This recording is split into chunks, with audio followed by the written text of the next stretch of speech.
નમસ્કાર, આપની સાથે હું આકાંક્ષા. તમે જોઈ રહ્યા છો ઓવર રાજકોટ. રાજકોટ શહેરની વાત કરવી છે. જંગલેશ્વર વિસ્તારમાં કરોડોની જે જમીન છે, સરકારી જમીન છે, તેના પર અત્યારે ડિમોલેશનની કામગીરી ચાલી રહી છે. પણ જે ડિમોલેશનની કામગીરી છે તેમાં જે બેઘર થવાના છે પરિવારનો આંકડો ખૂબ મોટો છે.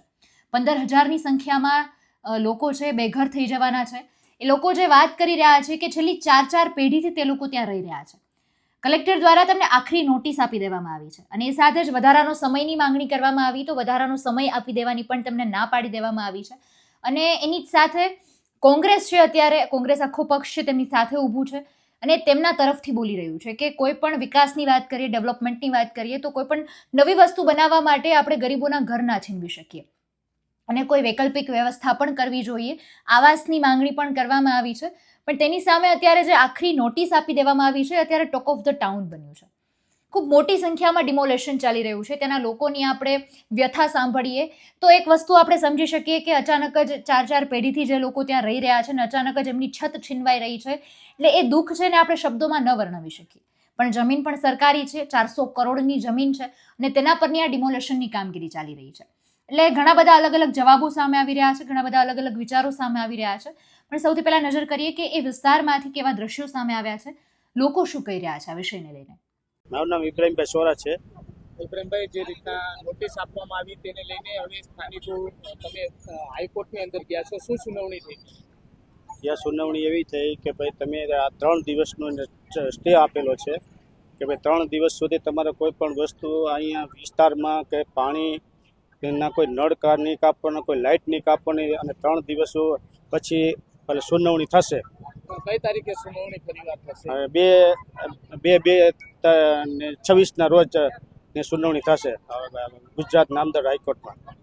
શું માંગ શું છે? તમે કોર્ટમાં માંગ શું કરી? અમારી તો એક જ માંગ છે કે આ વિસ્તાર અહીંયા ઓછામાં 40 થી 50 વર્ષથી રહીએ છે, તો તમામ લોકોની એક જ માંગ છે કે કામને અહીંયા મકાન આપો, મકાન સામે મકાન આપો અને અથવા અમને જો અમારે રેગ્યુલાઇઝ કરી દો કે તમામ લોકોના જ અહીંયા 40-50 વર્ષથી રહીએ છે તો એને બધાને રેગ્યુલાઇઝ મકાન કરી દો. અને બને તો અમને તો એ જાજા ભક્ત લોકોને એ માંગ છે કે અમને આ વિસ્તારમાં 2010 પછીનો કાયદો છે, કોઈ પણ માણસ એકને એક જગ્યા પર રહેતા હોય તો તેને તમામને અહીંયા હાઈરાજ મકાન બનીને અહીંયા અમારો સમાવેશ થઈ જાય ને એવી તમામની માગણી છે. પિટિશન આના નામ છે લક્ષ્મણભાઈ જીણાભાઈ જમોડ મારું નામ છે. આપણે કોળી સમાજનો આગેવાન છું. લક્ષ્મણભાઈ, તમે અરજી કરી હતી હાઈકોર્ટની અંદર, શું જવાબ મળ્યો?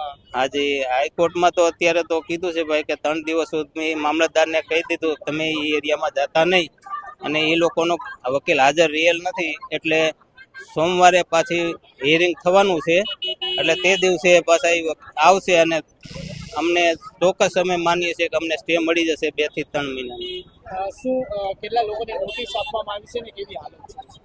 લોકોને નોટિસ તો ઘણા લોકોને આપેલી છે, 3500-3600 લોકોને નોટિસ આપેલી છે, પણ આ લોકો તો ખાલી 1350 બતાવે છે. અને આટલા લોકોને તાત્કાલિક 7 દિવસમાં જો ખાલી કરવાનું એ લોકો કહેતા હોય તો આ બધા લોકો જશે ક્યાં? આટલા ગરીબ માણસો છે આ બાજુ વિસ્તારમાં કે ક્યાં ભાડે રહી શકે તેવું છે નહીં એ લોકોને. અત્યારે ચર્ચાનો વિષય બન્યું છે, પણ સાથે જ અગત્યની બીજી વાત કરીએ તો અત્યારે કોર્ટનો સ્ટે પણ આવી ગયો છે. 2 ફેબ્રુઆરી સુધી જે યથાવત સ્થિતિ છે તેને એની એ પરિસ્થિતિમાં જાળવી રાખવા માટેનો કોર્ટનો સ્ટે આવી ગયો છે. એટલે 2 ફેબ્રુઆરી સુધી હવે કોઈ કાર્યવાહી કરવામાં નહીં આવે. 2 ફેબ્રુઆરીએ આ કેસ પર સુનાવણી કરવામાં આવશે.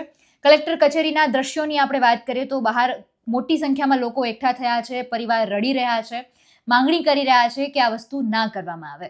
એટલે આવનારા સમયમાં ખબર પડશે કે ખરેખર હવે આ પરિસ્થિતિમાં શું નિર્ણય લેવાય છે. હાલ તો કોર્ટનો જે સ્ટે છે, ફરી સુનાવણી હાથ ધરવામાં આવશે, તેમાં હવે શું નિર્ણય જોવાનો રહ્યો. પણ ખરેખર પરિસ્થિતિ ખૂબ ગંભીર છે અને ચિંતાનો વિષય પણ છે. સમગ્ર મુદ્દાને ખાસ જે આ ડિમોલેશનની કામગીરી છે તેને આપ કઈ રીતે જોઈ રહ્યા છો એ કમેન્ટમાં જણાવજો. ફરી મળીશું. મને રજા આપશો. નમસ્કાર.